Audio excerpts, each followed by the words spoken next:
வணக்கம் மக்களே. இந்த வீடியோட முழு விவரத்தை தெரியறதுக்கு முன்னாடி ஒரு சின்ன கிளிப்பிங்ஸ் போடுறேன், அதை பார்த்துட்டு வாங்க.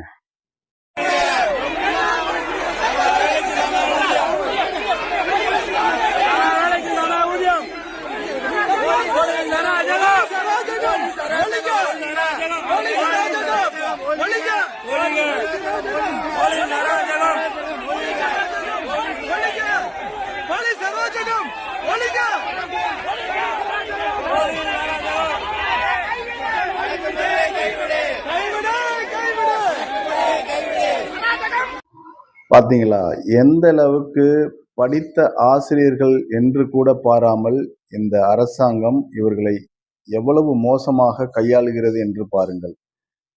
கடந்த சட்டமன்ற தேர்தலில் ஆசிரியர்களுக்கு கொடுத்த வாக்குறுதியை இன்று வரை நிறைவேற்ற முடியவில்லை. ஆகவேதான் இவர்கள் போராட்டம் 4.5 ஆண்டுகள் முடிந்த பிறகு இவர்களுடைய போராட்டத்தை அறிவித்திருக்கிறார்கள். இந்த திமுக அரசாங்கம் இவர்களுடைய வாக்குறுதியை இன்று வரை நிறைவேற்றவில்லை. இவர்கள் நினைத்தால் ஒரு ஆட்சி மாற்றத்தை கொண்டு வர முடியும் என்பது நிதர்சனமான உண்மை.